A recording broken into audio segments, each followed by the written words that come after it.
Selamat sore Bapak Ibu, saudara sekalian. Selamat tahun baru, kita bertemu lagi di dalam tahun yang baru di dalam anugerah Tuhan. Kita sudah sampai dengan pasal yang ke-12. Mari kita membaca Lukas pasal yang ke-12, ayat yang pertama sampai dengan ayat yang ke-12. Lukas pasal yang ke-12, ayat yang pertama hingga dengan ayat yang ke-12. Kalau sudah ketemu, mari kita membaca bertanggapan ke-12 ayat ini.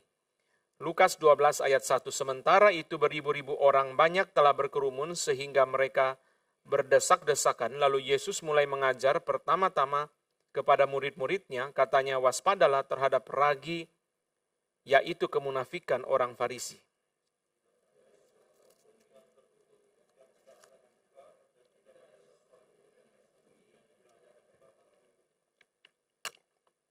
Karena itu apa yang kamu katakan dalam gelap akan kedengaran dalam terang, dan apa yang kamu bisikan ke telinga di dalam kamar akan diberitakan dari atas atap rumah.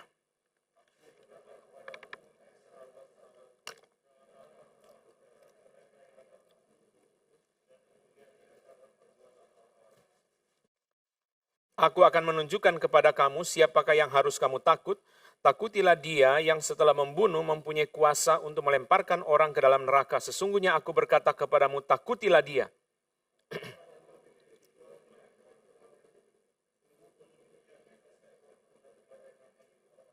Bahkan rambut kepalamu pun terhitung semuanya, karena itu jangan takut karena kamu lebih berharga daripada banyak burung pipit.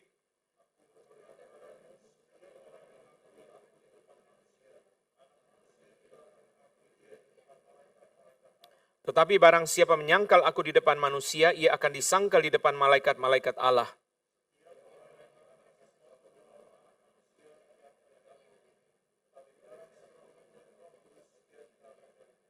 Apabila orang menghadapkan kamu kepada majelis-majelis atau pemerintah-pemerintah dan penguasa-penguasa, janganlah kamu khawatir bagaimana dan apa yang harus kamu katakan untuk membela dirimu.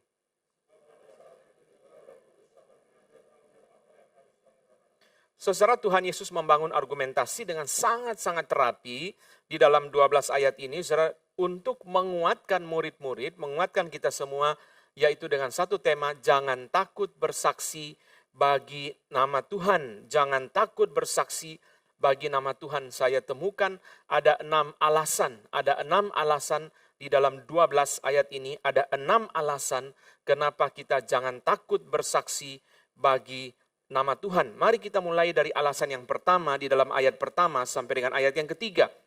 Saudara, sementara itu beribu-ribu orang telah berkerumun sehingga mereka berdesak-desakan. Lalu Yesus mulai mengajar pertama-tama kepada murid-muridnya. Saudara, bicara ini kepada murid-muridnya. Waspadalah terhadap ragi, yaitu kemunafikan orang Farisi. Tidak ada sesuatu pun yang tertutup yang tidak akan dibuka, dan tidak ada sesuatu pun yang tersembunyi yang tidak akan diketahui. Karena itu apa yang kamu katakan dalam gelap akan kedengaran dalam terang, dan apa yang kamu bisikan ke telinga di dalam kamar akan diberitakan dari atas atap rumah. Orang berdesak-desakan, tidak sedikit, saudara, ribuan orang. Beribu-ribu orang telah berkerumun, banyak orang, saudara, berdesak-desakan. Tuhan Yesus, saudara sekalian, ketika menghadapi orang banyak yang berdesak-desakan itu, dia bukan membuka tangan, tetapi membuka tantangan. Tuhan Yesus bukan membuka tangan untuk menyambut mereka, tetapi membuka tantangan. Kenapa, saudara? Orang banyak datang, berdesak-desakan, murid-murid juga bisa senang, saudara, melihat orang banyak, semua pengkhotbah senang orang banyak berdesak-desakan. Saudara, Tuhan Yesus, kata Darrell Box, saudara, tidak bersikap optimis tetapi realis. Realis, saudara, realis. Artinya apa, saudara? Ya, kira-kira sesuai keadaan lah. Realis, bersikap realis. Tuhan Yesus tidak terjebak oleh popularitas yang luar biasa, orang yang ingin tahu, orang yang kurios. Dia bicara pertama-tama kepada murid-muridnya, saudara, waspadalah ragi kemunafikan. Ragi itu jangan menyebar dari orang Farisi kepada kamu, ragi kemunafikan. Ragi kemunafikan, saudara. Kenapa, saudara? Kata Darrell Box, saudara, to impress, the desire to impress people may lead to a double life. Kita ingin menyenangkan orang, saudara. To impress people, kita ingin menyenangkan orang, saudara, may lead to a double life, menjadikan hidup kita double, ganda.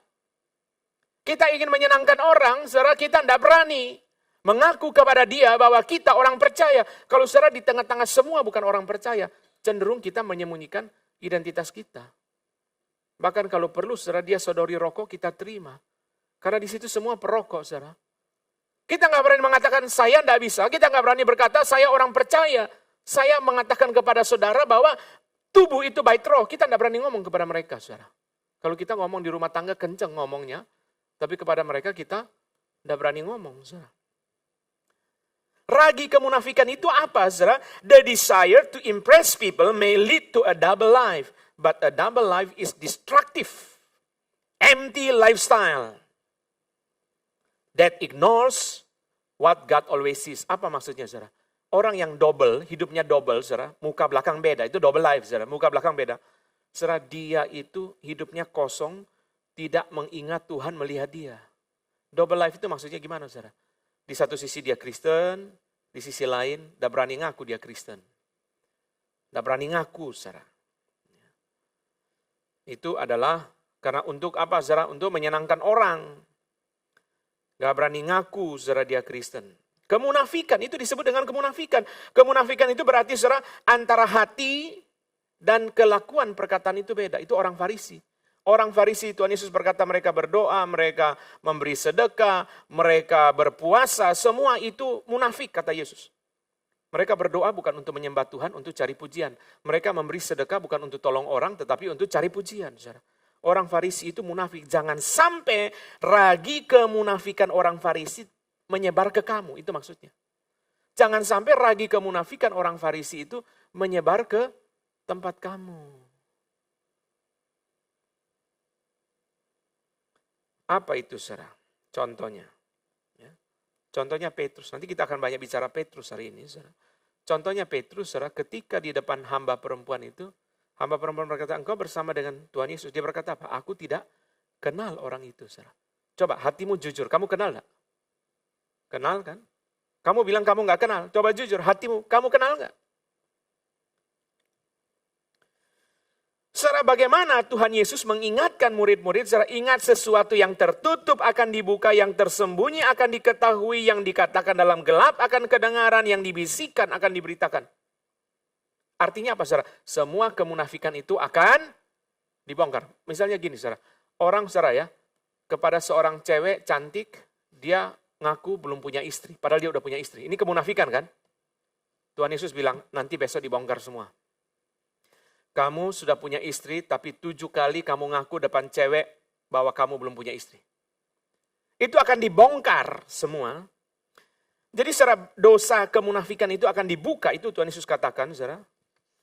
Termasuk di dalamnya apa, saudara? Termasuk di dalamnya Petrus. Jangankan, saudara, jangankan nanti di dalam penghakiman terakhir. Kalau saudara perhatikan, saudara, Petrus itu, kemunafikan Petrus sudah dibuka di dalam Injil. Sehingga kita semua tahu bahwa dia menyangkal Tuhan Yesus. Kemunafikan dia dibongkar. Dia nggak mau mengaku. Dibongkar. Sehingga semua Injil mencatat saudara kemunafikan Petrus. Dan kita semua tahu. Saudara perhatikan, hati-hati memang saudara dengan dosa ini. Saudara perhatikan saudara. Saudara perhatikan satu hal yang sangat penting. Saudara perhatikan. Petrus bertobat dari dosa menyangkal Tuhan. Petrus bertobat dari dosa menyangkal Tuhan. Tapi dia tidak bertobat dari dosa kemunafikan. Buktinya apa, saudara? Buktinya apa Petrus tidak bertobat dari dosa kemunafikan? Paulus tangkap basah. Saudara pernah baca itu? Di surat Galatia. Paulus tangkap basah kemunafikan Petrus. Dia makan dengan orang bukan Yahudi. Begitu Yakobus dan orang Yahudi datang, dia lari. Sehingga menyebabkan orang Israel dan Barnabas ikut munafik. Paulus tegur dia. Paulus itu juniornya dia. Paulus tegur dia, saudara. Kenapa saudara sekalian bukan Petrus yang mestinya membimbing Paulus? Kok jadi Paulus yang membimbing Petrus? Karena Petrus, dosa dia menyangkal Tuhan sudah diselesaikan, tapi dosa kemunafikan belum diselesaikan. Dia sudah berkata, aku mengasihi Tuhan 3 kali, saudara.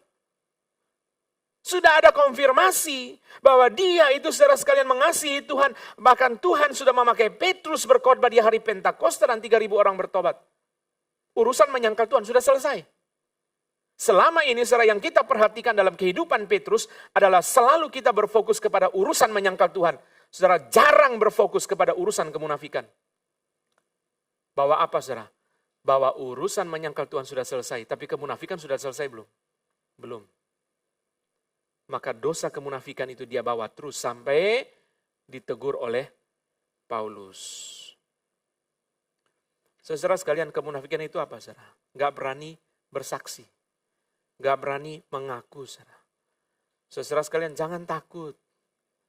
Wong Tuhan sudah memberi nyawa bagi kita kok saudara. Kalau saudara ada kesempatan, ada peluang saudara. Bagi saya saudara bersaksi Injil saudara. Bagi saya saudara. Asal kita tidak menyerang agama lain saudara. Bagi saya saudara gak ada masalah. Kita menyaksikan keyakinan kita kok saudara. Kita bicara saudara. Lalu saudara kalau kita tidak berani, saudara nggak berani memberikan kesaksian terhadap keyakinan kita, saudara. Lama-lama saudara, Antonius diganti jadi Ahmad, betul nggak? Nama juga ikut diganti, betul nggak? Karena kita nggak mau bersaksi, saudara. Kita ketakutan, saudara. Ketakutan, tidak mau bersaksi. Kalau saudara sudah ada peluang, sudah ada kesempatan, saudara, saksikan kepada dia. Kita kadang-kadang saudara terlalu takut, saudara ya. Saya dulu saudara waktu di Malang itu menginjili di pasar saudara. Masuk ke pasar seorang hitam besar badannya brewok saudara. Badannya besar sekali. Wah saya pikir menginjili dia enggak. Tangannya aja saudara sama dua tangan saya masih besar tangan dia satu saudara. Saya pikir kalau dia tonjok saya saudara. UGD saudara. Lalu saya nyapa dia. Selamat siang Pak. Begitu dia ngomong saudara ke wanita-wanitaan. Wah, tahu dari tadi saya udah PI dia, saudara, saya udah injili dia. Kenapa, saudara? Kita ketakutan. Tidak berani, waduh orangnya badannya besar, hitam, brewok, saudara. Asal lihat brewok langsung luntur iman, saudara. Masa iman dilunturkan oleh brewok? Betul enggak? Jangan takut, saudara. Kita ngomong baik-baik sama dia. Kita bersaksi baik-baik sama dia, kita ceritakan cinta kasih Tuhan sama dia. Wong kita tidak minta uang sama dia, kita nggak menipu dia, kita nggak merugikan dia. Kita justru memberi kepada dia cinta kasih Tuhan. Saya pernah PI supir taksi, saudara dia tanya, kenapa Bapak bicara agama di taksi?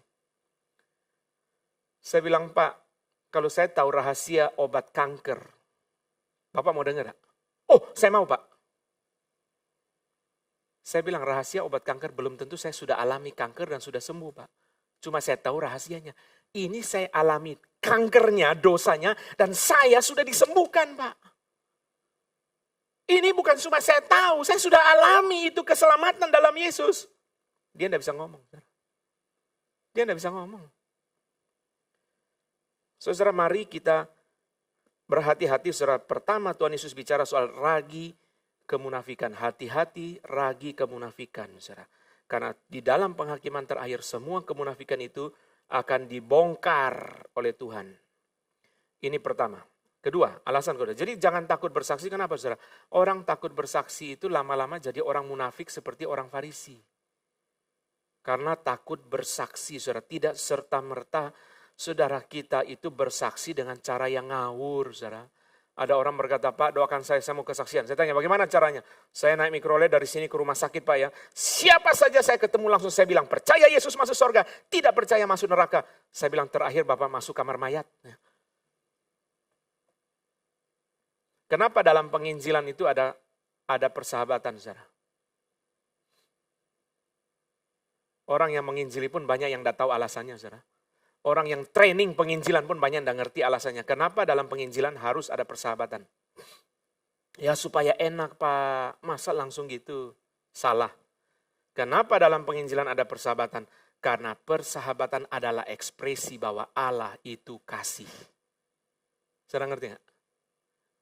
Persahabatan adalah ekspresi bahwa Allah itu kasih. Maka kita mulai, saudara kita bicara baik-baik Pak. Bagaimana Pak? Ya. Saya bagi trakta di mikrolet, saya bagi trakta di Metro Mini, saudara di stasiun kereta api. Apalagi di luar negeri, saudara ya. Di luar negeri kita takut-takut, kita ini pendatang nanti ditangkap, penipuan semua itu, saudara. Itu perasaan setan semua, saudara. Saya bagi traktat, saudara di Belanda, saudara. hati-hati, takut-takut, saudara. Begitu saya sampai di kampus, di aula, saudara, orang agama lain bagi kitab suci, dia bebas. Saya takut, saudara, bagi traktat takut, saudara. Bebas, saudara. Kita terlalu takut, saudara. Kita terlalu takut, saudara. Apalagi, saudara, waduh, bayangkan nanti, saudara, dituduh penistaan agama, lalu di demo 7 juta orang, bagaimana, saudara? Tidak usah takut. Tidak usah takut, saudara. Yang penting kita bicara baik-baik sama dia. Kita jelaskan baik-baik, saudara, Injil, saudara. Dan saudara, yang paling pertama apa, saudara? Saudara tidak usah bicara banyak-banyak orang yang di luar sana, di Ethiopia, di tempat agama lain dan sebagainya. Tidak usah bicara banyak-banyak. Orang di sekitar kita ini loh. Saudara udah Injili belum? Sopir taksi, saudara bilang, wah saya takut Pak. Oke, tapi sopir saudara sendiri udah saudara Injili belum? Besok saudara sampai ketemu Tuhan, saudara, yang Tuhan tanya pertama-tama itu, saudara, apa, saudara? Orang di sekitar saudara, pembantu, sopir, saudara Injili belum? Di bawah itu, saudara ya, ada traktat itu, saudara. Bagaimanakah nasibku? Lalu, saudara, ada orang datang ke bawah, orang belum percaya. Saya ngomong-ngomong sama dia, Pak, bicara-bicara sebentar ya. Oh ya, silakan. Saya ambil traktat itu, 2, saya kasih dia 1. Pak, kita baca ini, mau nggak? Oh iya, silakan Pak. Ya, dia pikir ya baca-baca apalah gitu ya. Saya baca dia satu-satu sampai belakang. Kita, saudara, nggak usah takut, saudara. Di dalam pelayanan, saudara, kita percaya orang yang menginjili Tuhan sertai. Itu janji siapa? Tuhan Yesus. Saudara percaya Tuhan Yesus menipu, apa benar janjinya? Amin. Ketahuilah aku menyertai engkau senantiasa sampai ke akhir zaman. Yang paling sulit dalam pelayanan penginjilan saya, salah satunya, satu kali saudara menginjili orang sakit jiwa di rumah sakit di Bandung, saudara. Perawat berkata, hati-hati Pak, perawat baru ditonjok Pak. Saya pikir waktu doakan dia tutup mata apa buka mata, saudara? Tutup mata Mas UGD, saudara. Saya datang, saudara, saya dari gereja mau mendoakan Bapak, gini terus, tidak senyum, tidak ngomong satu kata pun. Wah, tajam sekali mata. Lalu saya bacakan dia, bolehkah saya bacakan firman Tuhan? Saya bacakan dia firman Tuhan. Terus. Lalu saudara baca terus. Saudara, dia diam, tidak ngomong satu kata pun, dan wajahnya, saudara, matanya menatap saya tajam.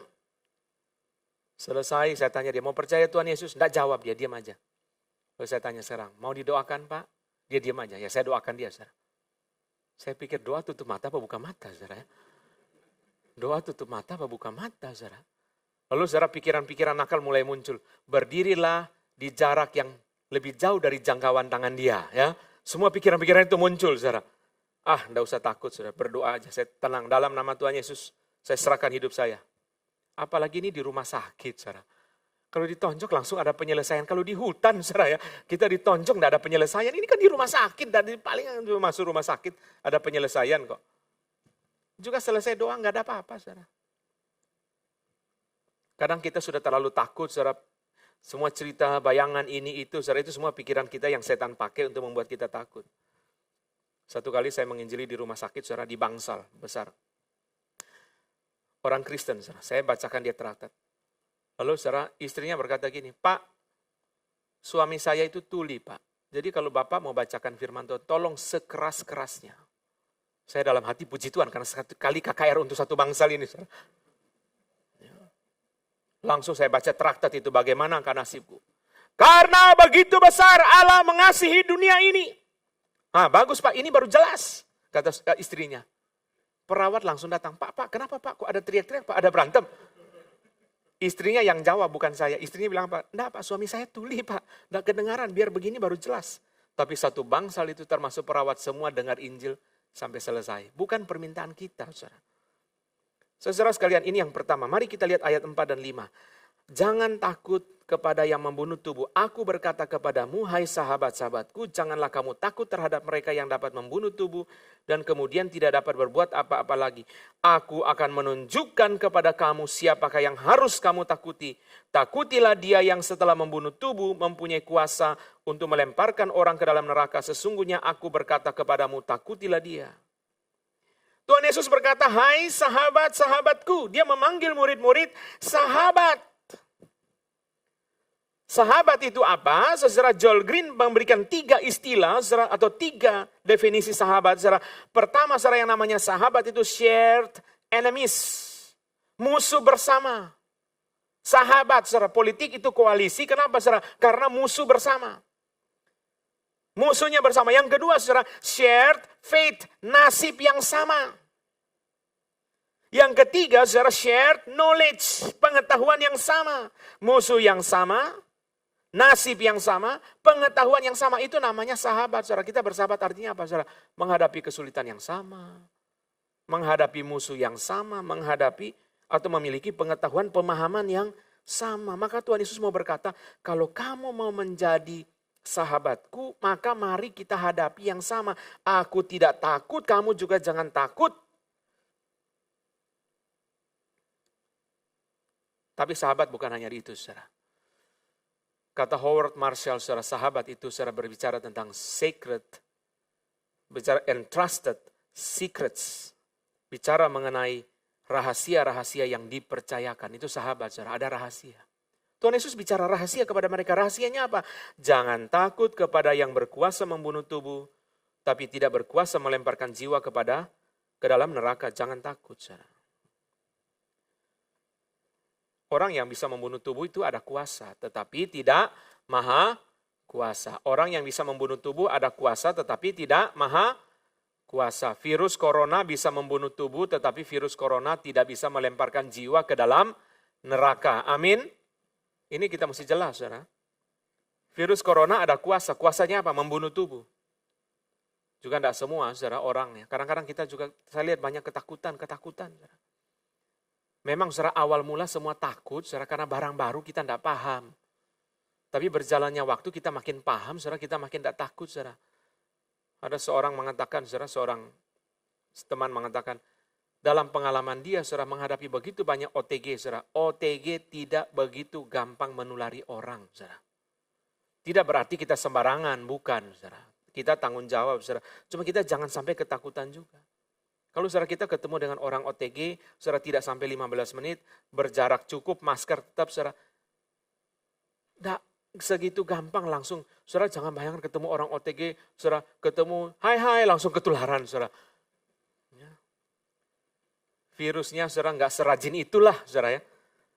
Kita juga nggak usah terlalu takut, saudara. Tapi juga jangan anggap enteng, jangan sembarangan, saudara. Karena, saudara, nanti menjadi rumit sendiri. Tapi saudara kita, ya kalau orang OTG ya jangan dia keliling-keliling. Saudara, kata Pak Anton orang OTG nggak gampang menulari, jadi dia keliling-keliling. Saudara. Akhirnya saudara dia jadi alat setan yang mengutuki orang, bukan alat Tuhan memberkati orang. Itu kita juga harus berhati-hati, saudara. Saudara jangan takut kepada mereka yang membunuh tubuh, tapi tidak berkuasa melemparkan jiwa atau roh ke dalam neraka. Dia punya kuasa cuma sampai di mana? Cuma sampai di tubuh.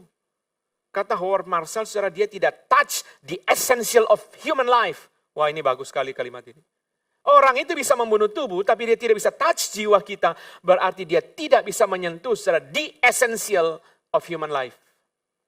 Dia tidak bisa menyentuh, saudara, apa yang menjadi esensi dalam hidup manusia. Dia tidak bisa menyentuh jiwa kita. Dia hanya bisa berbagian di dalam tubuh kita. Yang saudara dibunuh, nggak dibunuh, kena virus corona, nggak virus corona. Kalau sampai waktu Tuhan meninggal nggak? Orang saudara sampai waktu Tuhan saudara duduk-duduk aja meninggal.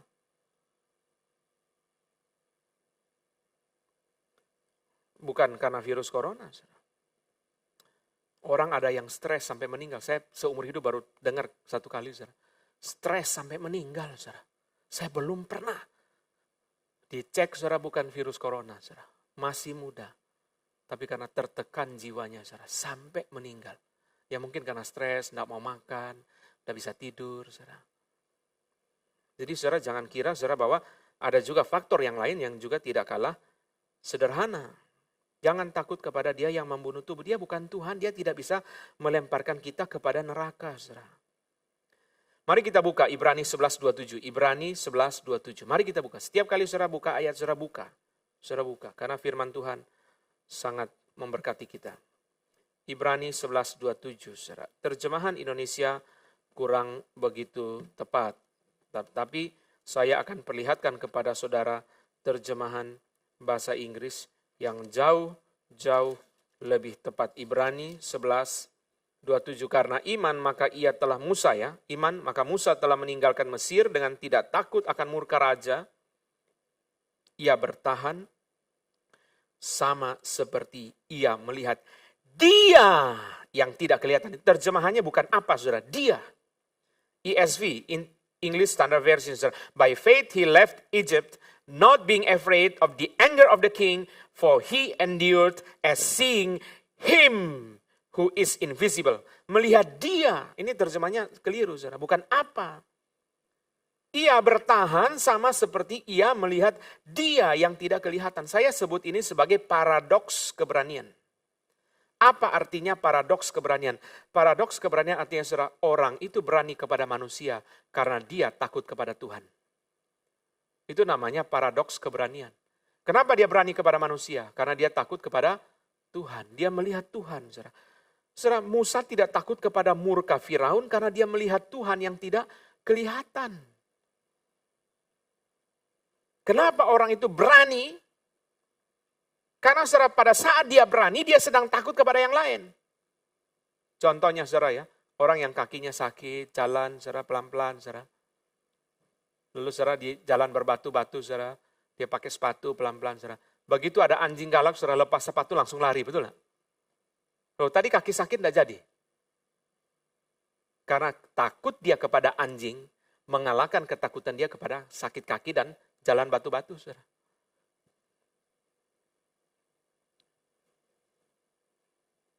Kadang sudah lari jauh, saudara, begitu sudah selesai, saudara, berhenti baru tahu kaki udah darah semua. Tapi selama lari berdarah-darah itu dia enggak sadar, saudara. Karena dia sikat terus daripada dia anjing itu, saudara, dia lari terus. Mari kita jangan takut, saudara. Jangan takut, kita boleh bersaksi dengan cinta kasih kepada orang yang kita injili di mana saja. Di mana saja, saudara, bersaksi. Saya kadang-kadang di pom bensin, saudara, bersaksi, saudara. Di mana saja. Kita dengan cara bersahabat, kadang-kadang saya pakai humor, saudara. Kita bicara yang baik, saudara, dia terima kok. Di pom bensin petugasnya namanya Rahmat. Mas Rahmat, mau tahu nggak arti rahmat di Alkitab? Oh ya, apa Pak artinya Pak? Saya jelasin, dia rahmat Tuhan. Melalui Tuhan Yesus datang ke dalam dunia. Mati bagi manusia berdosa. Mas Rahmat mau percaya Tuhan Yesus? Wah, saya bukan Pak. Ya sudah, nggak apa-apa. Tapi kita udah injili dia. Saudara tahu itu di mall-mall itu kan ada jual-jual itu pulsa itu. Oke Shop itu. Oke Shop, saudara. Kadang-kadang saya ngomong begini di supermarket, di swalayan itu, saudara. Mbak, tahu nggak 2 hal yang gratis? Waktu belanja kan dikembalikan uang terus dikasih permen kan, kembalian itu kan. Berapa ini permen? 500. Segini aja 500. Iya Pak, nggak ada yang gratis. Mbaknya bilang gitu. Saya bilang, ada 2 yang gratis. Apa Pak? Pertama, oksigen dari Tuhan. Iya betul. Terus kedua apa Pak? Kedua apa Pak? Darah Yesus menyelamatkan, gratis. Kita menginjili dia, saudara. Dimanapun, saudara, menginjili, saudara. Oh, saudara, kita dengan cara yang bersahabat, tidak usah takut, kita ngomong baik-baik, saudara, kepada dia, saudara, orang di pom bensin atau saudara tukang koran, saudara, dulu saudara tukang koran di tempat rumah saya, namanya Wahyu. Tahu nggak Wahyu di Alkitab artinya apa? Udah saya PI dia, saudara. Satu kali di pesawat, saudara, ke luar negeri, saudara, di sebelah saya orang Belanda. Oh, dari Belanda. Iya, saya juga sering ke Belanda. Saya kepengen sekali belajar bahasa Belanda. Cuma sulit. Terus saya bukakan di Alkitab bahasa Belanda, ada di HP saya. Saya coba bacanya gimana ini. Dia bacakan berapa banyak ayat, saudara. Semua penginjilan, saudara. Bisa tolong enggak baca, ini bacanya gimana sih? Saya baca enggak jelas. Oh, satu Roma 10 ayat 9, satu persatu, saudara. 1 jam kira-kira dia baca Alkitab, saudara. Dia ngamuk sama saya? Enggak. Karena saya minta tolong dia kok. Kita kalau caranya bijaksana, caranya baik, saudara, banyak orang diinjili. Kadang-kadang saudara ketakutan kita memadamkan bijaksana kita. Saudara perhatikan kalimat ini ya. Saudara perhatikan kalimat ini. Ketakutan kita memadamkan bijaksana yang diberi oleh Tuhan kepada kita. Ketakutan memadamkan apa? Bijaksana. Kita pikir, minta Roh Kudus beri bijaksana. Supaya kita bisa bersaksi kepada dia. Kita motivasinya baik kok. Kita bisa bersaksi kepada dia. Saya bawa traktat Mandarin itu kalau di luar negeri, saudara. Di mana-mana, saudara, di Australia, di mana-mana saya pergi itu, saudara, traktat itu selalu saya bawa. Mandarin, Indonesia, Inggris, Belanda, berapa bahasa. Saya ketemu orang China, saudara, di Belanda. Do you speak Chinese? Oh yes, you speak Chinese. Dia pikir saya bisa Mandarin. Oh no, I cannot speak Chinese. This is for you. I cannot understand. Saya kasih dia traktor. Oh iya, dia terima. Kita dengan cara baik-baik, saudara. Di dunia ini, saudara, semua orang itu, saudara, yang waras akan menghargai orang yang baik-baik kok. Pasti itu, saudara. Saudara ngomong baik-baik. Sama kita kalau ada apa-apa di jalan raya, saudara ya, polisi atau saudara, kita ngomong baik-baik, saudara. Jangan maki dia, jangan serang dia, jangan permalukan dia, kita ngomong baik-baik kok.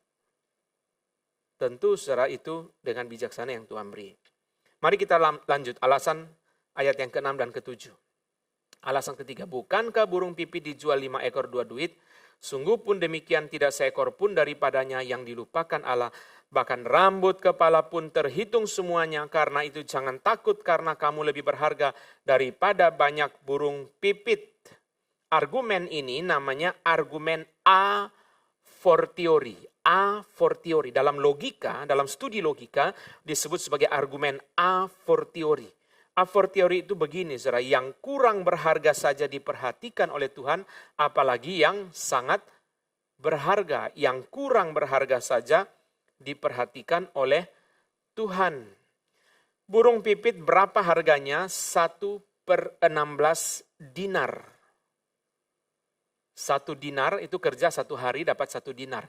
Maka 1 orang bekerja 1 hari, saudara sekalian, itu, saudara, maaf, bukan 1 ekor 1/16 dinar, saudara. 1 duit sama dengan 1/16 dinar. 5 ekor sama dengan 1/8 dinar. Maka saudara kira-kira 1 hari bekerja itu, singkatnya supaya gampang, saudara. 1 hari bekerja kira-kira dapat 40 ekor burung pipit. Itu kira-kira. 1 hari bekerja, saudara, dapat 40 ekor burung pipit. 1 hari kerja, 1 dinar dapat 40 ekor burung pipit. Maka saudara, para ahli mengatakan burung pipit adalah barang yang paling murah yang dijual di pasar. Di pasar itu barang yang paling murah itu apa, saudara? Bukan pulpen. Kalau kita pulpen ya, burung pipit itu di dalam mereka itu barang yang paling murah. Saudara perhatikan ayat 6. Burung pipit dijual 5 ekor 2 duit. Sungguh pun demikian tidak seekor pun yang dilupakan oleh Allah. Tuhan Yesus berkata, yang tidak berharga saja Tuhan ingat. Ini tidak berharga, saudara, Tuhan ingat. Apalagi kita yang dicipta sebagai gambar Allah, yang ditebus dengan darah Kristus. Saya selalu berkata begini kepada saudara. Kalau Tuhan itu mau buang kita, saudara, sekalian tidak usah selamatkan. Saudara nanggap nggak? Jadi kita orang percaya itu, saudara, jangan sampai khawatir. Sampai kita lupa satu fakta, kalau Tuhan itu mau buang kita, sekalian tidak usah selamatkan. Jadi langsung nyemplung masuk neraka.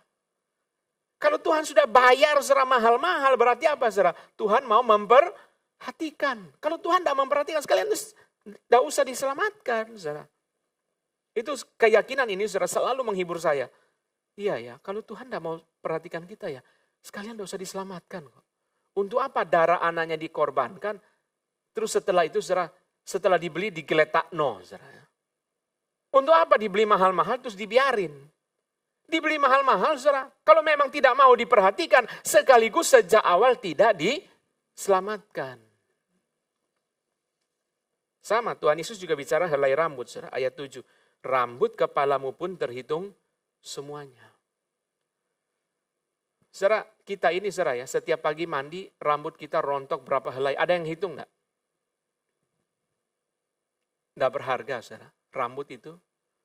Sampai dengan belakangan ini saya baru tahu, saudara, ada orang yang, saudara, waktu sudah gundul, dia tanam rambut sampai ratusan juta. Baru saya paham rambut itu mahal, saudara.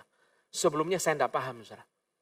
Ada orang yang, saudara, jadi karena sudah botak, saudara, supaya ada rambut, saudara, berapa satu kepala ini, saudara, saya kalau tidak salah 200-300 juta, saudara.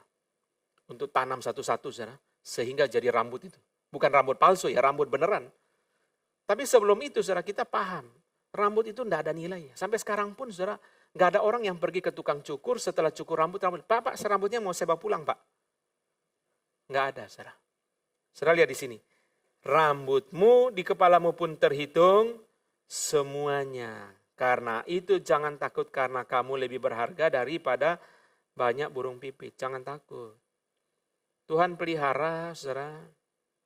Tuhan pelihara burung pipit, Tuhan pelihara helai rambut di kepala kita, jangan dikuasai oleh kekhawatiran. Saudara, bukan hanya dalam konteks kesaksian, tapi dalam konteks apapun, dalam konteks pandemi ini, jangan khawatir, saudara. Nanti lagu keempat itu saudara akan ajak saudara belajar dari lagu itu dan apa maknanya akan saya jelaskan kepada saudara lagu yang baru itu, saudara. Jangan khawatir, saudara. Burung pipit dan helai rambut saja Tuhan perhatikan, kita lebih berharga. Amin. Maka saudara, ketika kita melayani, ketika kita menginjili, Tuhan pelihara, dan ketahuilah aku menyertai engkau senantiasa sampai kepada kesudahan zaman. Mari kita buka Keluaran 29 ayat 43, saudara. Ayat yang penting, Keluaran 29 ayat 43. Di sanalah aku akan bertemu dengan orang Israel, dan tempat itu dikuduskan oleh kemuliaanku. Secara ayat ini, Keluaran 29 ayat 43 sedang bicara tentang korban pagi, korban petang. Ayat 42 berkata, korban bakaran yang tetap di depan pintu kemah pertemuan di hadapan Tuhan. Di sana aku akan bertemu dengan kamu untuk berfirman kepadamu. Saudara, Tuhan bicara bahwa kemah pertemuan itu dikuduskan oleh kemuliaan Tuhan. Saya mau ajak saudara belajar dari frasa ini. Dikuduskan oleh kemuliaan Tuhan. Apa artinya? Dikuduskan oleh kemuliaan Tuhan artinya seseorang itu diubah oleh Tuhan karena kehebatan-kehebatan Tuhan yang dia mengerti. Saya ulang, saudara. Dikuduskan oleh kemuliaan Tuhan artinya seseorang itu diubah oleh Tuhan karena kehebatan-kehebatan Tuhan yang dia pahami. Itu sebabnya dia diubah oleh kemuliaan Tuhan. Dalam Lukas 12, saudara, kita belajar dua hal. Allah berdaulat atas tubuh dan jiwa. Takutlah kepada Allah. Allah penuh kasih sampai memperhatikan hal-hal kecil yang tidak berharga. Kita pun tidak sanggup, saudara. Kepada Ayub Tuhan bicara begitu banyak binatang, saudara, yang tidak semua kita pahami. Kepada Ayub, saudara. Kita pun juga, saudara, tidak bisa perhatikan semua. Tapi Tuhan perhatikan semua. Allah berdaulat sampai, saudara, tubuh dan jiwa. Dia berkuasa melemparkan jiwa ke dalam neraka. Karena itu kita harus takut kepada Allah. Allah penuh kasih sampai kita, saudara, itu memperhatikan hal-hal kecil yang tidak berharga. Kalau kita sungguh-sungguh memahami kebaikan Tuhan, kehebatan Tuhan, lalu kita meresponi dengan benar, itu namanya dikuduskan oleh kemuliaan Tuhan. Dikuduskan oleh kemuliaan Tuhan. Maka kita mau bersaksi, saudara. Bersaksi mulai dari mana, saudara, bersaksi? Dari orang di sekitar saudara dulu. Tidak usah jauh-jauh, saudara. Orang di sekitar saudara. Pembantu, sopir, tukang kebun, saudara. Orang yang saudara biasa itu, saudara, langganan-langganan saudara, injili dia. Itu sebabnya saudara, orang yang suka menginjili biasanya memelihara kesaksian. Karena dia tahu kalau kesaksiannya nggak baik, saudara, sulit menginjili. Saudara, kalau menginjili tetangga, saudara, kesaksiannya nggak baik, sulit. Anak mahasiswa yang sering menginjili, saudara, pasti tidak mungkin bawa pacar ke kamar. Karena dia tahu nanti tidak bisa menginjili. Maka penginjilan itu salah satu cara memelihara kekudusan. Saudara bicara, saudara tanya bagaimana menginjili. Saudara nanti keluar cari traktat di bawah itu, saudara, itu bagaimana nasibku. Saudara ambil traktat itu, saudara bacain aja sama dia. Pak, saya bacain ya. Tidak sampai 3 menit, saudara, udah selesai traktat itu. Saudara baca pelan-pelan satu-satu. Saudara menginjili dia. Mari kita buka lagi, saudara. Kejadian 8 ayat 1. Tuhan mengasihi kita, saudara. Tuhan mengasihi kita. Itu sebabnya kita nggak takut. Kejadian 8 ayat 1. Saya, saudara sekalian, ya, sampai sekarang ada satu hal yang saya tidak bisa lakukan, saudara. Karena pelayanan saya tidak bisa lakukan, saudara. Yaitu, saudara, ada pendeta-pendeta, saudara, yang setiap hari pakai APD dan masuk ke rumah-rumah sakit orang positif COVID untuk menginjili, saudara. Saya kalau lakukan itu, saudara, saya tidak bisa datang kepada saudara. Setiap hari. Wah, saya begitu membaca berita itu, saya begitu tergerak, saudara. Tapi tidak bisa. Setiap hari, saudara, itu dia seperti dokter, saudara. Dia masuk ke rumah sakit, saudara. Menginjili orang-orang, saudara, pakai APD setiap hari. Wah, itu luar biasa, saudara. Diri kita nggak takut, saudara. Cuma kita nggak bisa kemana-mana. Kalau kita lakukan itu, saudara, mungkin hamba Tuhan yang lakukan itu sudah nggak bisa kemana-mana. Dia isolasi terus, saudara. Cuma dari rumah dia, dari kos dia atau kamar dia, pergi ke situ atau mungkin dia tinggal juga di belakang rumah sakit situ, saudara. Nggak bisa kemana-mana. Saya masih ketemu Patong setiap minggu, saudara, masih ke jemaat dan sebagainya.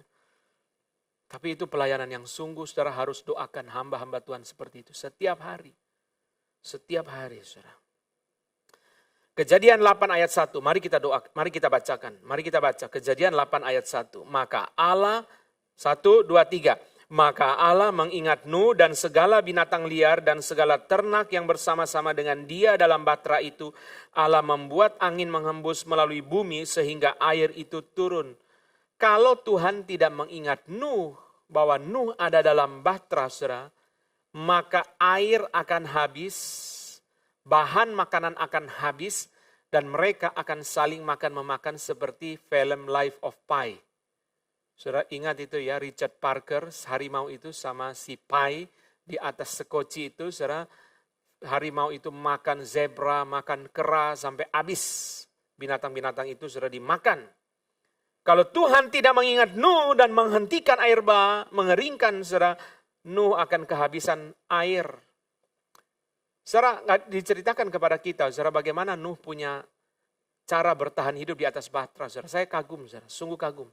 Besok sampai di surga kita tanya sama dia. Air bersih bagaimana, saudara? Air bersih untuk mereka 8 orang saja, saudara, selama ratusan hari. Itu perlu air bersih yang banyak. Apalagi, saudara, binatang.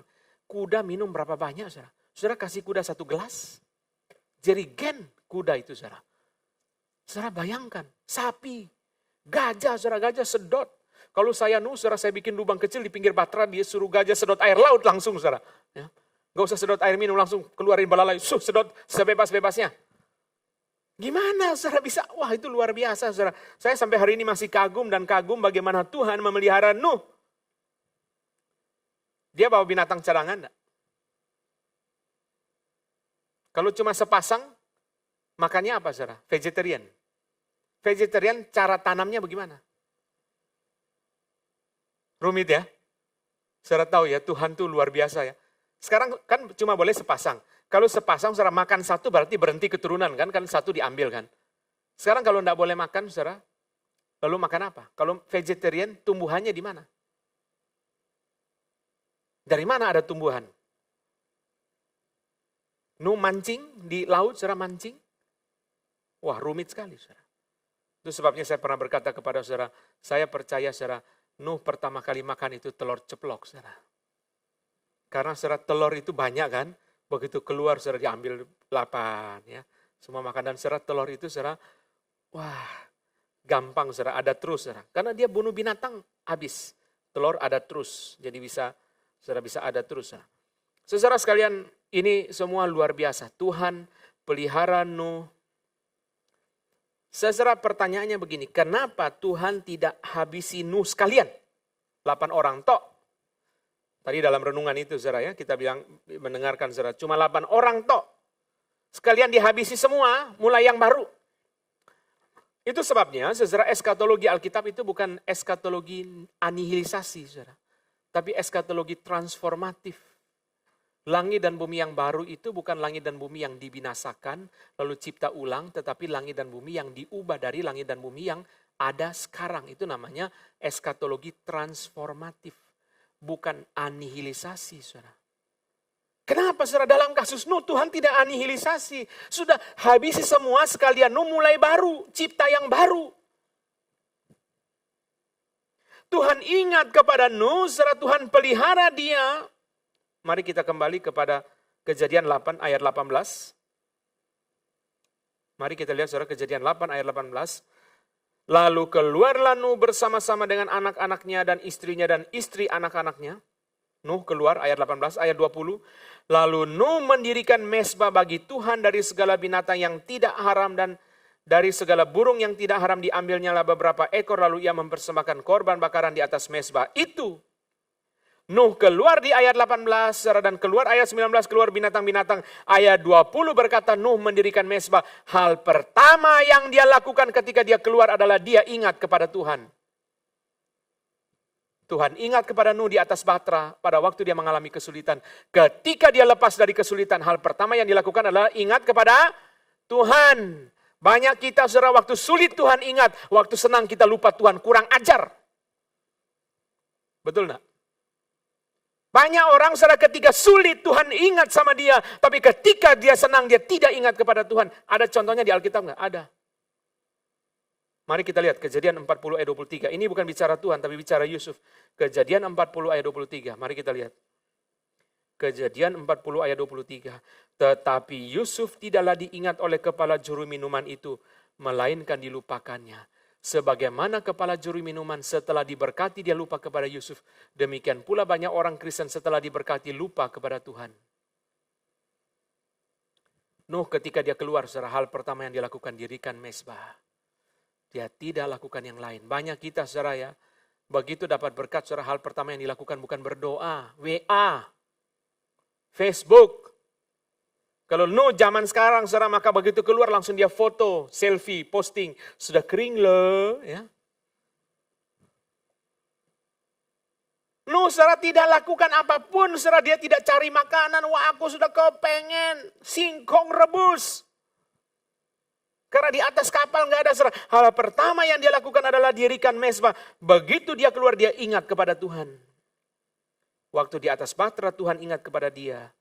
Maka begitu dia keluar saudara dia ingat kepada Tuhan. Mari kita jangan lupa saudara. Karena itu saudara jangan takutlah. Bukan hanya dalam konteks kesaksian. Dalam konteks kita menghadapi pandemi saudara. Jangan dikuasai oleh ketakutan-ketakutan. Tuhan pelihara burung pipit, Tuhan tahu setiap helai rambut, Tuhan ingat kepada Nuh. Mari kita dikuduskan oleh kehebatan-kehebatan Tuhan. Sehingga kita menjadi orang yang tidak takut, saudara, dan kita bersaksi, kita melayani Tuhan, dan sebagainya. Mari kita baca ayat yang ke-8 dan 9. Lukas 12 ayat 8 dan 9. Lukas 12 ayat 8 dan 9. Aku berkata kepadamu, setiap orang yang mengakui aku di depan manusia, anak manusia juga akan mengakui dia di depan malaikat-malaikat Allah. Tetapi barang siapa menyangkal aku di depan manusia, ia akan disangkal di depan malaikat-malaikat Allah. Di dalam Facebook saya tulis beberapa hari lalu, saudara. Father Leo O'Donovan dan Pendeta Sylvester Beeman sama sekali tidak menyebut nama Yesus ketika doa di pelantikan Biden. Saudara perhatikan, nggak ada nama Yesus, saudara. Dan itu saudara sekalian adalah ciri khas yang dibilang civil religion in America, saudara. Itu Robert Bella. Saudara, in the strong name of the collective faith, kalau saya tidak salah ingat itu Sylvester Beeman, pendeta gereja metodis itu, saudara. In the strong name of the collective. Saudara, sudah dipesan nih, jangan sebut nama Yesus. Orang Yahudi nggak senang. Banyak orang Yahudi yang kaya-kaya di Amerika. Jangan sebut nama Yesus. Ternyata setelah saya tulis begitu ada orang beritahu, Pak yang di rapat DPR, pendeta metodis lebih kacau lagi. Begitu saya dikasih lihat lebih kacau lagi, saudara. Kami tutup di dalam doa, di dalam nama Brahma dan dewa-dewa lain. Pendeta, saudara. Lalu saudara, amen and a woman, saudara. Dia nggak mau cuma amin, dibilang amin itu apa? Amen itu berarti cuma pro laki-laki. Jadi mesti laki-laki dan perempuan. Amen, a woman, saudara. Ngawur, saudara ya. Itu pendeta, saudara, besok masuk surga disuruh push up sama dari Yohanes Pembaptis sampai Rasul Yohanes disuruh giliran push up semua. Kalau dia masuk surga, saudara. Kacau, saudara ya. Besok, saudara, Tuhan itu murka. Itu, saudara, pendeta-pendeta semua. Saudara. Kalau orang ateis yang doa gitu, kita masih, ya ini orang ateis kok. Atau orang apalah, saudara, agama dia. Pendeta yang saya ngomong ini pendeta-pendeta semua, saudara. Sudah dipesani jangan sebut nama Yesus. Seringkali begitu, saudara. Terutama saudara dari Demokrat. Kadang-kadang saudara pendeta yang benar pun, saudara, ketika saudara berdoa, saudara di dalam pelantikan Presiden Amerika sudah dipesani. Maka saudara Billy Graham pun bisa begitu. Dalam nama Dia yang kami sebut penasehat ajaib. Allah yang perkasa. Dan sebut nama Yesus, saudara. Di dalam nama Dia yang berkuasa di atas segala nama. Tapi kata Yesus, Y-E-S-U-S itu nggak mau ada. Pokoknya bagaimanapun tidak boleh ada nama Yesus. Mau sebut apa terserah. Dalam nama Dia yang terbesar sepanjang masa. Semua itu seperti memuliakan Tuhan, saudara, menyedihkan hati Tuhan. Sebab saudara, di dalam nama Yesus, manusia diberikan nama itu, manusia beroleh keselamatan. Ini saudara, Tuhan Yesus bilang apa? Barang siapa menyangkal aku di depan manusia, barang siapa menyangkal aku di depan manusia, ia akan disangkal di depan malaikat Allah. Dalam versi Matius dikatakan ia akan disangkal di depan Bapa. Saudara sekalian, Darrell Bock mengatakan ini ayat saudara berlaku untuk Yudas Iskariot, bukan Petrus. Petrus itu menyangkal Tuhan kan, Yudas juga menyangkal Tuhan. Saudara. Tapi Darrell Bock mengatakan begini, saudara, Peter's denial was one of nerve. Judas' denial was one of the heart.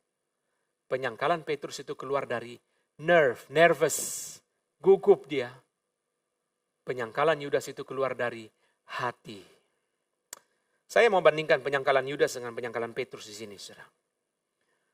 Saudara tahu, saya sudah pernah bicara ini dalam khotbah-khotbah yang sudah lama dari dulu, saudara. Penyangkalan Petrus bukan 3 kali. Jangan lupa ya, mulai hari ini harus ingat terus.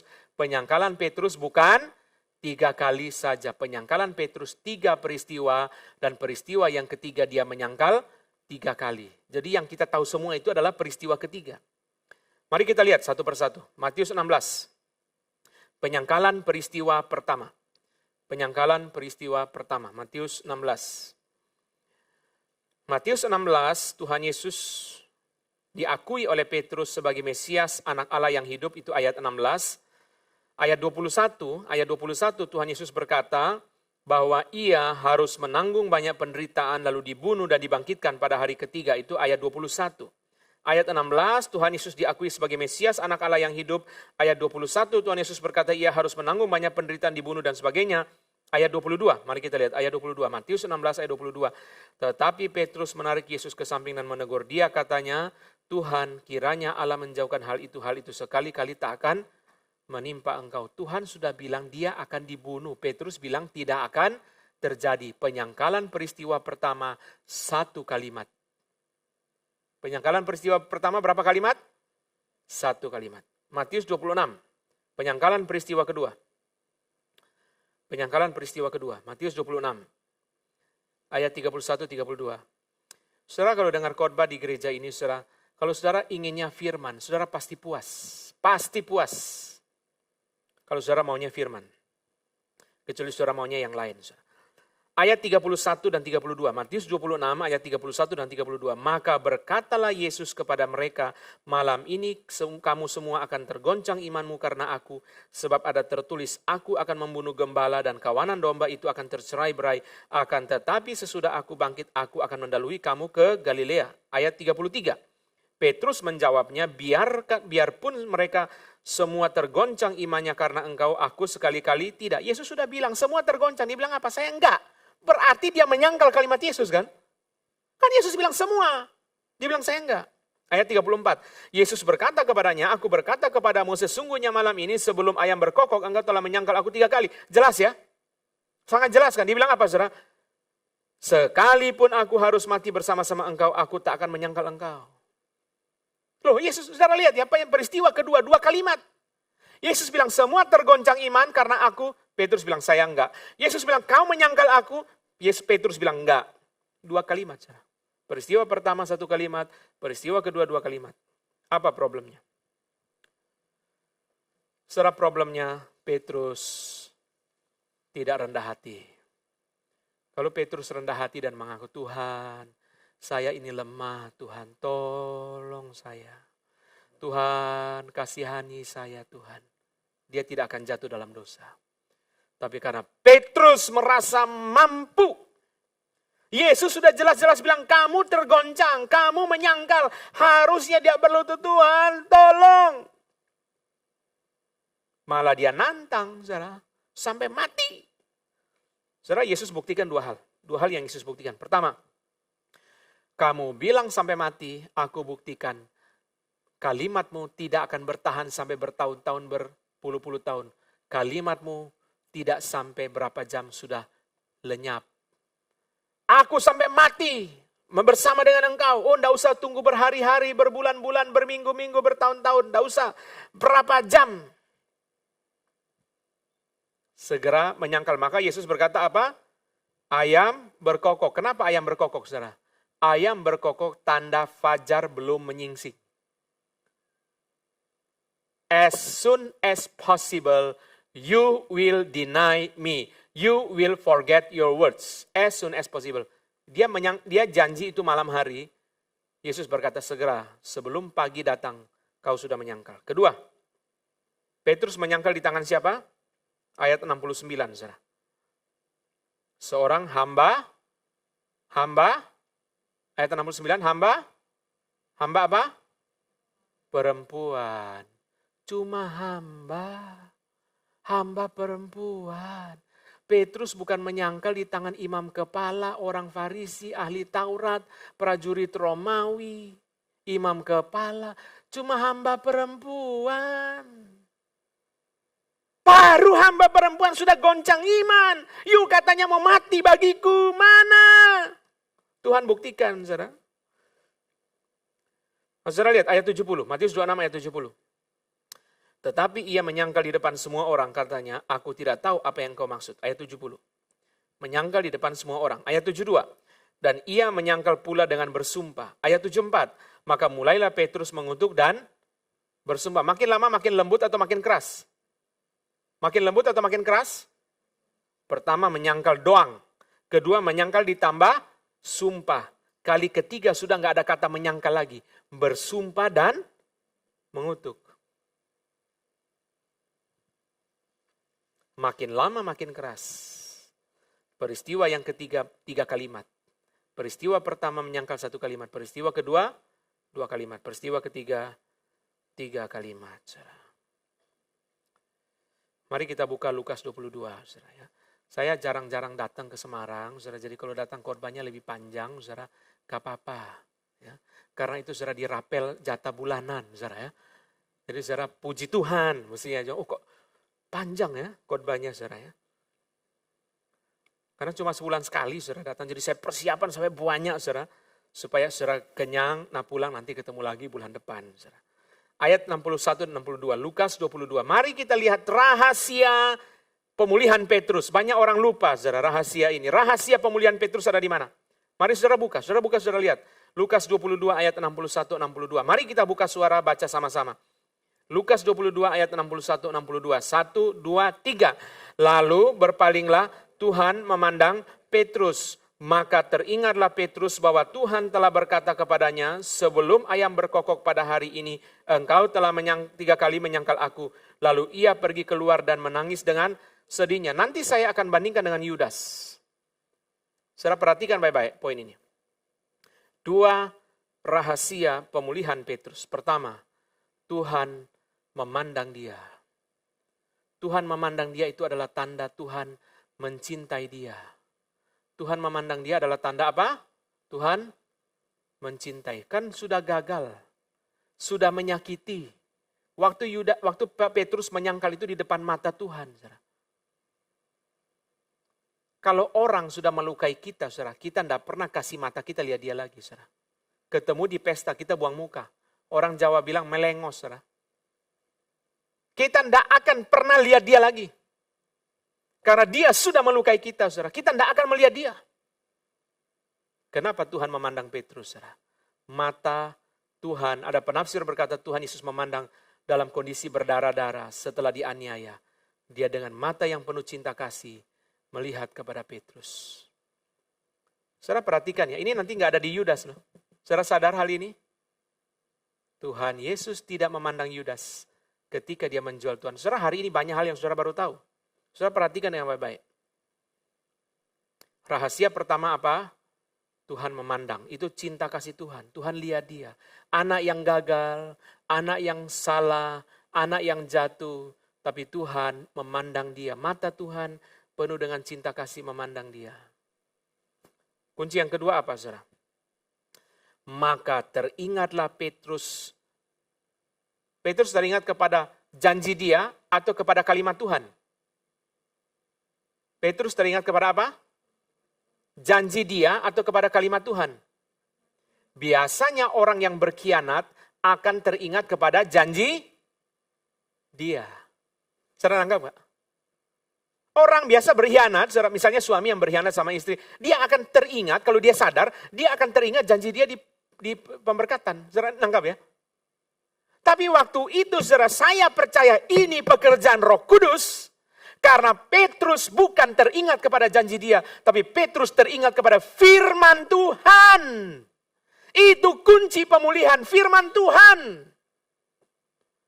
Petrus tidak teringat kepada janji dia. Biasanya di mana-mana orang yang berkhianat itu, saudara, dia akan pertama-tama ketika dia sadar dia teringat janji dia. Wah, salah, saya sudah pernah janji. Dari mulut saya ternyata saya tidak pegang janji. Itu yang selalu diingat oleh orang yang berkhianat, janji dia. Tapi Petrus tidak ingat kepada janji dia, saudara. Petrus ingat kepada firman Tuhan. Petrus bukan menangis karena janji dia. Wah, saya waktu merenungkan bagian ini, saudara, saya sungguh-sungguh mengucap syukur. Pertama, saudara, mata Tuhan memandang dia. Itu adalah, saudara, the eyes of mercy. Mata belas kasihan Tuhan. Tapi yang kedua, saudara, teringatlah Petrus. Saya baca, saudara tahu kan, saya mengajar saudara baca Alkitab jangan satu kali, saudara. Semua ayat yang penting baca berulang-ulang kali. Saya baca berulang-ulang, saudara. Saya doakan ayat ini, saudara. Apa maunya Tuhan? Iya ya. Orang yang berkhianat di mana-mana kalau dia sadar, saudara. Yang dia ingat apa, saudara? Janji dia. Wah, saya celaka. Saya sudah telan ludah saya sendiri, mengkhianati janji saya sendiri kepada istri saya. Tapi Petrus tidak ingat janji dia. Petrus tidak ingat janji dia. Maka saya percaya ini adalah pekerjaan Roh Kudus karena Roh Kudus mengingatkan Petrus akan firman Tuhan. Saudara, firman Tuhan. Saudara, saya berkata kepada saudara ya, satu hal yang saya katakan dengan jujur sungguh-sungguh, saudara. Saudara, di dalam seluruh pelayanan saya selama bertahun-tahun, saudara, khotbah sudah nggak tahu berapa banyak kali, saudara.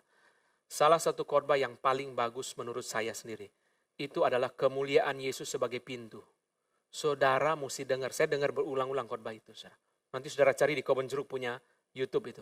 Kemuliaan Yesus sebagai pintu. Saya bahas bagian pertama mengenai darah Yesus itu.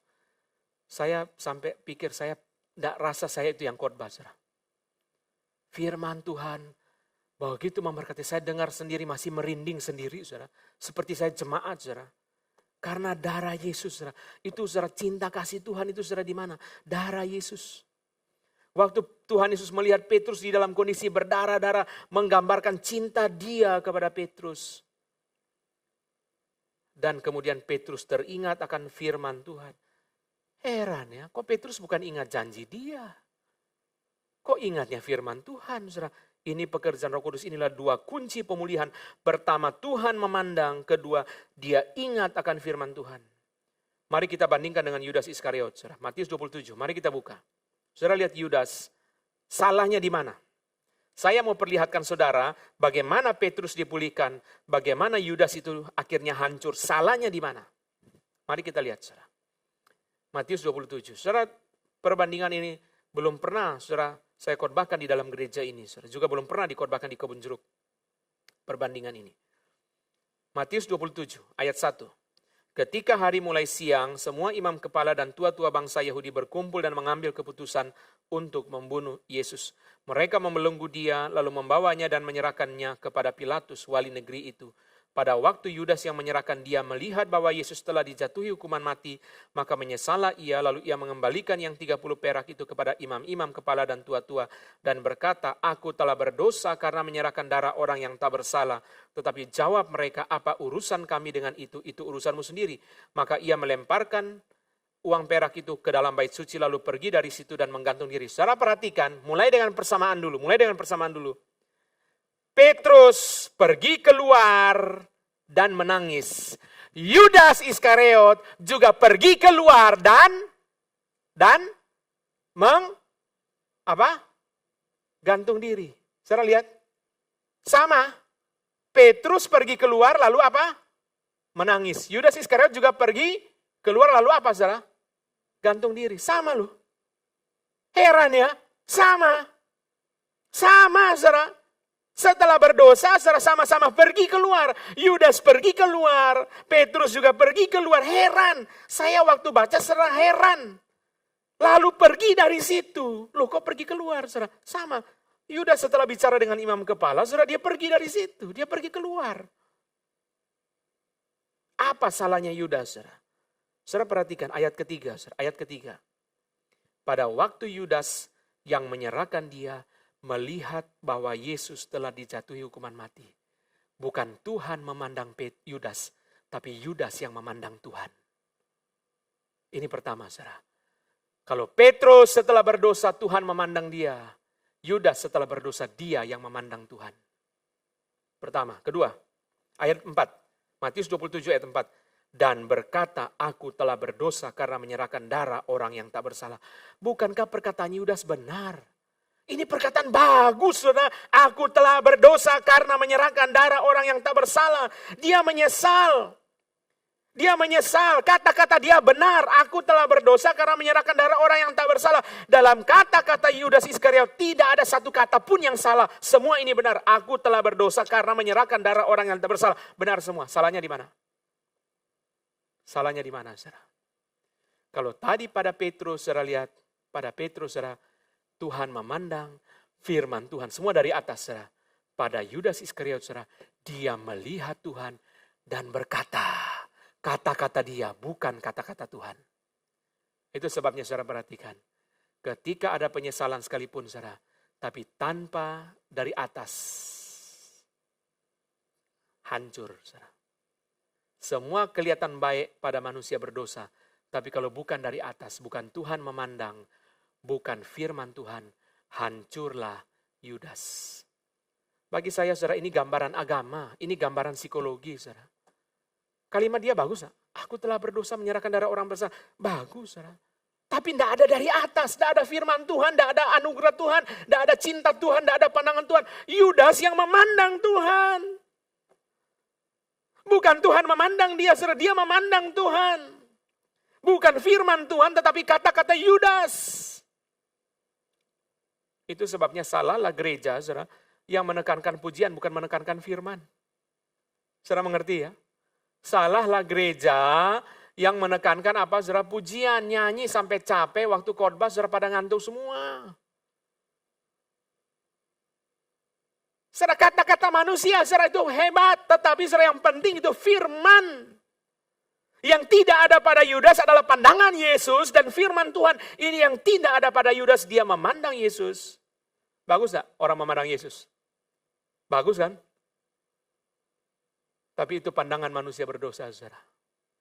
Bagus tidak orang berkata-kata penyesalan seperti ini? Bagus kan? Tapi tidak ada anugerah Tuhan. Saudara lihat Menara Babel, bagus tak? Organisasi ada. Ya. Coba dikasih lihat gambar Tower of Babel dari Bruegel senior. Saudara lihat Menara Babel. Bagus, saudara. Orang itu saudara kerja, ada manajemen, ada koordinasi, ada kerjasama. Semua itu ada di Menara Babel, saudara. Yang tidak ada apa, saudara? Kehendak Tuhan, penyertaan Tuhan itu yang tidak ada. Coba saudara lihat Menara Babel, apa yang kurang? Semua yang dicapai oleh dunia sudah dicapai di Menara Babel. Ilmu matematika ada nggak? Manajemen, konstruksi, arsitek. Coba dikasih lihat gambar Tower of Babel dari Bruegel senior itu. Semua di Menara Babel ada, saudara. Nggak kurang-kurang. Tapi yang kurang itu adalah saudara, kehendak Tuhan. Coba dibesarin saudara. Saudara lihat ini saudara. Ketika ini Peter Bruegel senior saudara. Ketika saudara dibangun saudara. Itu saudara di pinggir pantai, di pinggir sungai. Kenapa dipilih sungai? Untuk menjadi jalan transportasi bahan bangunan. Lalu saudara gambar ini kalau dibesarin terus saudara akan ketemu namanya ant like man. Orang seperti semut kecil-kecil saudara. Coba dibesarin terus. Bisa nggak? Terus dibesarin.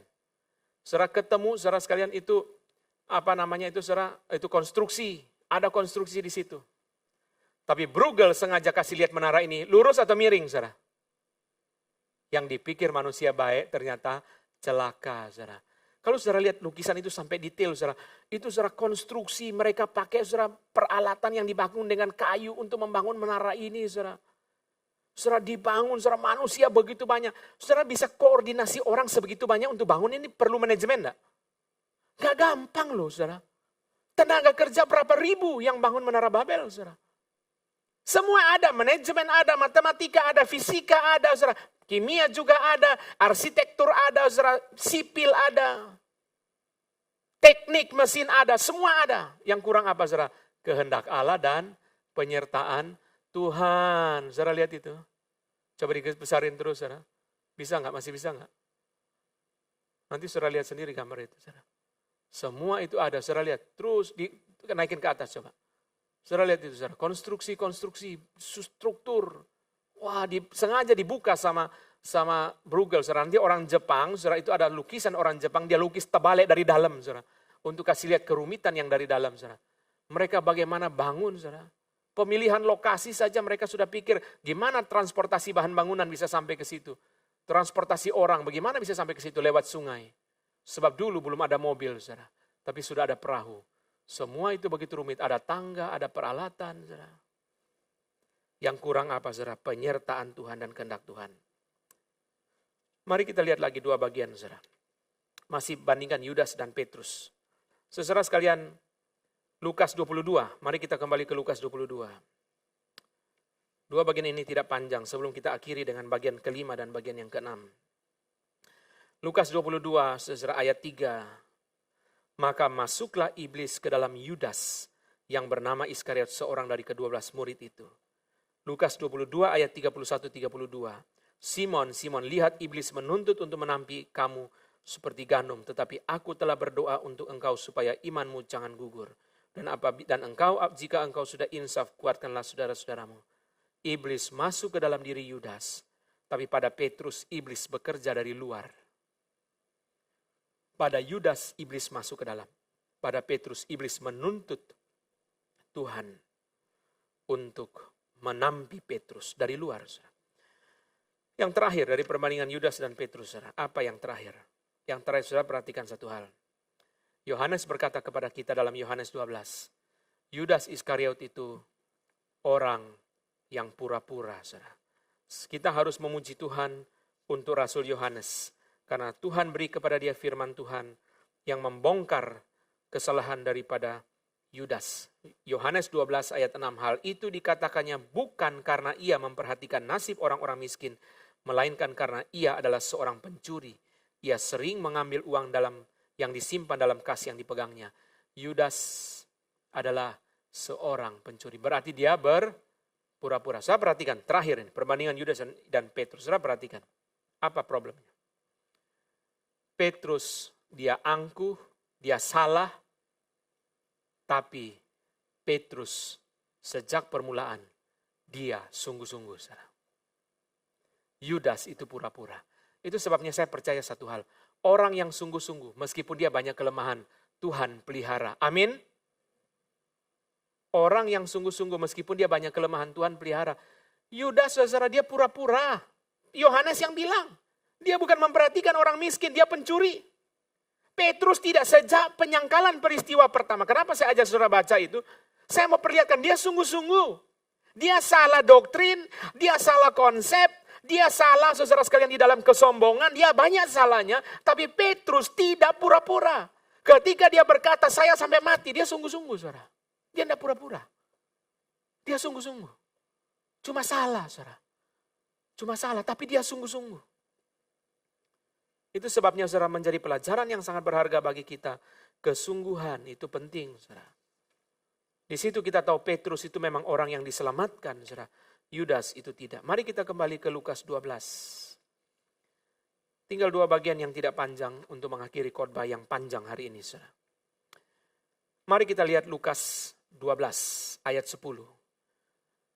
Setiap orang yang mengatakan sesuatu melawan anak manusia, ia akan diampuni. Tetapi barang siapa menghujat Roh Kudus, ia tidak akan diampuni. Tuhan Yesus bicara lain, saudara.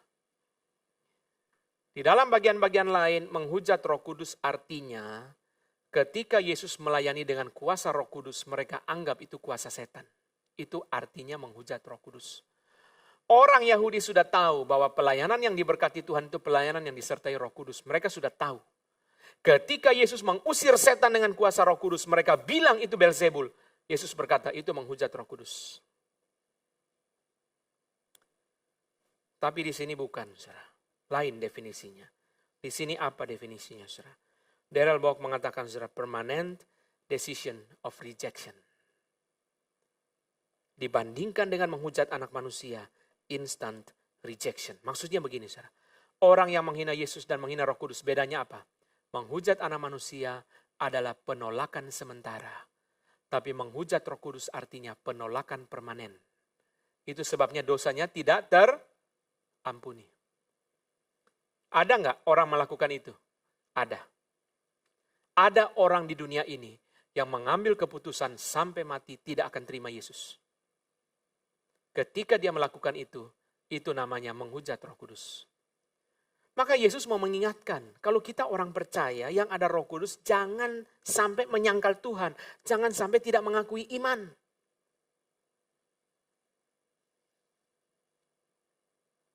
Karena saudara, apa bedanya kita dengan orang yang binasa? Orang binasa itu saudara, ada permanent decision of rejection. Dia memutuskan untuk menolak terus.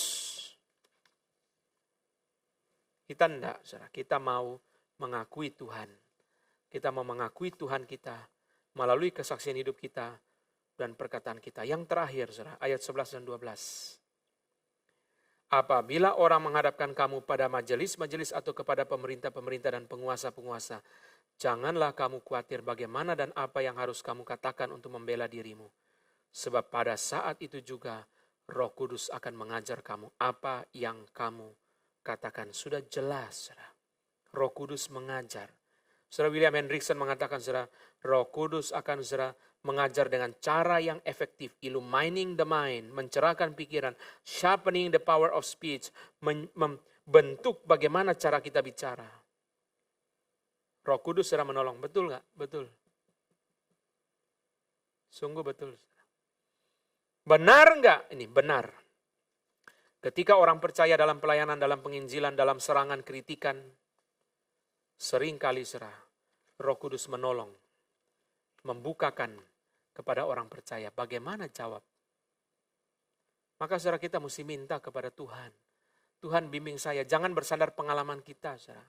Saya paling takut itu saudara pelayanan konseling. Karena kita mesti ngomong apa kepada dia, saudara. Tapi berapa kali saudara di dalam konseling itu saudara, Tuhan beri kepada saya pertanyaan yang persis. Begitu ditanyakan langsung dia menangis. Langsung dia kena. Setelah itu langsung selesai, saudara. Itu bukan bijaksana manusia. Itu perlu bijaksana Tuhan. Jangan bersandar pengalaman.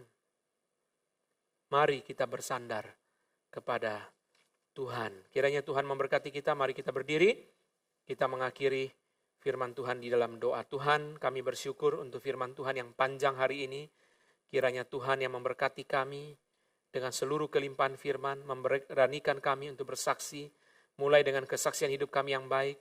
Dan perkataan-perkataan kami yang bijaksana ya Tuhan. Kami berdoa kiranya Tuhan dipermuliakan melalui kesaksian kami. Terima kasih Tuhan untuk firman Tuhan. Dalam nama Yesus kami berdoa. Amin.